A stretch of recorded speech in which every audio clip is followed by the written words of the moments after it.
Maybe you could explain something about your project? It's the ninth biggest country in Northern Asia now, next to China. The size is 65 times bigger than Netherlands, but the population is, however, the same. So we find it very interesting, Kazakhstan, especially Astana, because lately, 10 years ago, the capital has moved from Almaty to Astana with the president's decisions of Mr. Nazarbayev. So we analyze the city, how the urban conditions evolved with the master plan, especially the Soviet scheme, which is developed in the 1960s, were quite interesting. It's a quite socialistic country which changed into a new mechanisms of commercialism and high standards of living style with the resources of oil economy. Here is Astana, the new capital city of Kazakhstan, and this is actually a new left bank of the Astana, which is newly emerging. It's a competition won by Krukova in 1997. So the project is actually getting realized now. And what you see as a circle in the Kazakh steppes is the oil company of Kazakhstan. And upper part you see the 6 master plans which shaped Astana recently. And the story is kind of interesting because at some point in 1990s, after 1960s Soviet urban planning schemes, 98 there's a master plan of Krukova, but as well as there's a plan of Bin Laden group in 2000. So however, these two master plans merged together at the end, shaping another master plan. So in that sense, the story is quite interesting. Here you see the city, Soviet urban tissue, and below the Ishim River, these new developments of left bank is administrative bank where embassies, financial municipalities are located. So actually this plan was also master planned by Krukova. And these are the pictures which are taken from the south part of the city and also north part of the city where the socialism times are erected.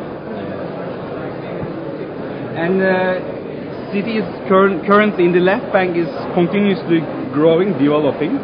However, the northern part of the city is kind of a self-emerging city, which the shops are flourishing from 1960s, 70s Soviet social blocks are enlarging themselves to the street side, which the dynamics are completely different than the southern part, where it's completely urban plan are reshaping the city. So there's $2 billion of dollars is just invested every year just to emerge the city. And the city was 300,000 people, which is now 600,000, is the Rotterdam size, and will be expected in 10 years maybe double again and 1,200,000. So, and what, of course, there was some kind of little stories in the project that President Nazarbayev and his colleagues has a kind of ambition to erect domes in quite a lot of architectural buildings, such as airport, circus, or Bayterek Tower, airport from Krukova. So we kind of establish our project. If we can do a project, then the domes are inevitable that has to be produced. But then we really looked into the old city, which is emerged in the 1960s and which is forgotten at the moment. And we tried to reshape the urban fabric again, and which is instead of diverse buildings which are iconographic, which are totally detached from each other. These distances are like 300 to 500 meters. We propose some kind of new scheme where the commercial parts are, as you see here, sorry, they placed in a different way, is extended. So we propose that the main generator of the city is the people itself, and the mechanisms of commerciality that belongs to the people. So how can we combine and give a little bit push to these mechanisms, which we placed 1,001 domes in the city tissue, which will unite all these 1960s and 80s Soviet urban blocks, which we made a plaza in between, which was before Soviet Lenin Plaza.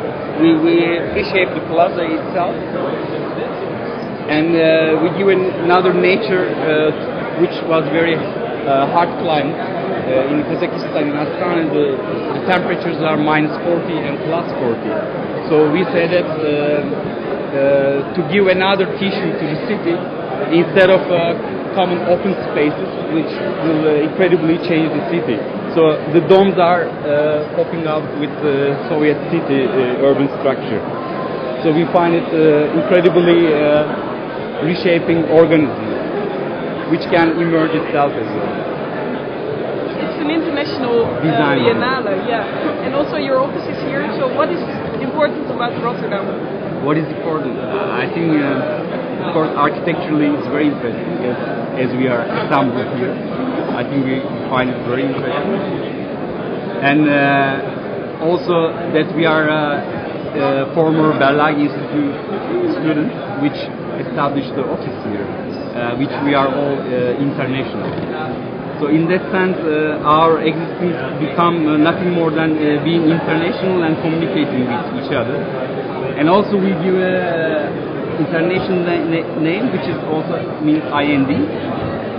You know that it's immigration naturalization, which we all have a problem with IND when we are being here, being our existence in Rotterdam. It's kind of an internal meaning and some kind of assignment to understand us in a more different way. Okay. I think the name is selected and the city is selected in that way. Okay.